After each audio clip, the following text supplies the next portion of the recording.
Hey guys, this is part two in an ongoing series. A couple weeks ago I put up a horror games on the PS1. This is going to be horror games on the DS. There's really not a lot of horror related games on the DS, so this will be pretty quick. And I even threw in a couple that really could be loosely considered maybe a horror game, but just to make this a little bit more than like 4 games long, I threw in a couple more. So let's get started. One thing I forgot to mention, after I've already filmed all of what you're going to see, I didn't include any text-based, more investigating type of games that could be considered horror games. The ones where it's basically just looking at still images with, like a sort of find the clues or, solve a little puzzle or whatever. I'm only including games that you can actually control the character, are a little bit more action-based or intense, So no offense to anyone that loves the more story, investigating kind of games, but they're just not included in this video. So continue watching. First up is my favorite horror game on the DS. It is Resident Evil Deadly Silence.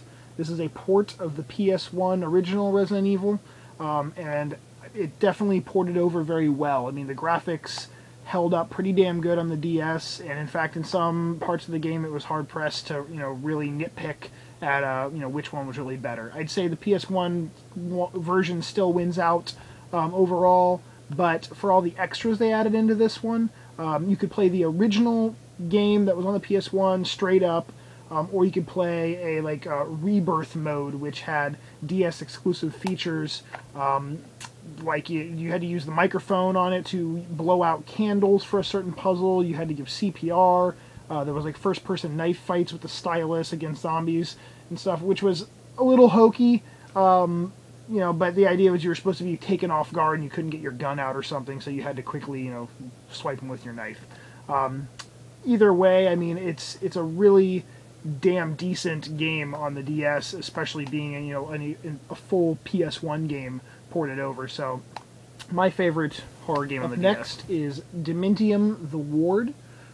This is a first-person horror game. It is very smooth, great frame rate on it. One of the little tags on the front from a Hardcore Gaming magazine calls it, this is Doom meets Silent Hill. I could see the Doom correlation because it's first person. The only Silent Hill really related thing in it is you hold a flashlight and you're in the dark. There's really not much else that really correlates. Some of the creature designs are a little bizarre and weird, like from Silent Hill games, but they're more Doom-ish creatures than Silent Hill creatures. It's a little hokey on the sound effects, especially some of the monster sound effects are just really like blaring in your ear. But overall, there's some puzzles, there's a lot of first-person shooting action in it, and some decent, a few little jump scares in there, but not too bad. There's a little notebook part of the game where you have to write down like certain things for puzzles, or if you just want to write notes. I remember I drew pictures on it for hours one time. I don't really know why I got so stuck on doing that on this game, but you can probably take maybe 8 to 10 hours to beat it. I think I beat it around there. But yeah, I enjoyed this, and then apparently it sold well enough for them to put out Dementium 2. In this one, you are a recent recipient of a brain surgery, or as the back says, a radical brain operation, and you've awoken and you're trying to figure out if the craziness is all in your head or if it's really happening. I think the monster designs and environments were quite a step up in this one. Again, runs really smooth, and for a first-person game on the DS, especially when the first one came out, it was like really the first game to push the boundary of how fast the frame rate was going, how smooth it was. So these games are sort of a landmark on the DS, I guess you could say. But yeah, so check them out. Dementium 2. This next game has really awesome cover art, but unfortunately the title kind of sucks. It's Touch the Dead. See? Awesome cover art. Name, why the fuck would I want to touch the dead? It just sounds gross. But it's a first-person shooter. You play as a prisoner who was convicted falsely of a murder, and you just sort of all of a sudden find yourself in this zombie outbreak. There's jails and laboratories and other areas in the game. Standard fare for a horror game, especially a zombie horror game. The character models get reused so much in this game. Sometimes you'll see 5 or more of the same exact creature coming at you, same exact zombie. It's alright. It's definitely not going to win any awards, but I mean, it's fun just sort of go through the game and tap at all the zombies and kill them all.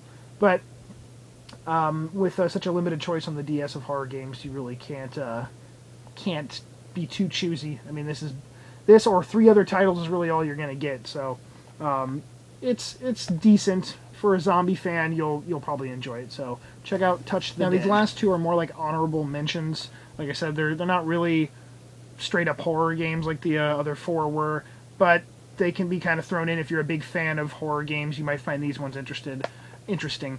The first is Moon. Now, this is made by the same people that made Dementium the Ward. So it's another first-person shooter, really smooth, plays great, controls well, but there are some alien-like creatures in the game. It takes place on the moon, and you basically find like a relic. There's quite a few games that have this similar same plot. I mean, that where you find some like certain old device or item or relic that has been unearthed, and now it's causing some type of havoc, or there's people have gone missing, and you're sent to go investigate. Basically, it's pretty damn good. I mean, I actually enjoyed this game quite a bit. The other one being Core. Now, Core is even less horror related. You fight a lot of people with guns just coming at you in the game, but there are some alien-like creatures, and in one part of the game there is a really dark sort of underground area where you have to use a flashlight, and there's these spider creatures that are coming up to you, so it can be a little intense. But yeah, so if you like sci-fi and maybe more of like more sci-fi than horror, not so much scary, but more action-packed, I guess you'd say. Moon and Core are decent for fans of horror games on the DS. But that's it, guys. I mean, I can hold them all in one hand. So go check them out. Thank you for watching.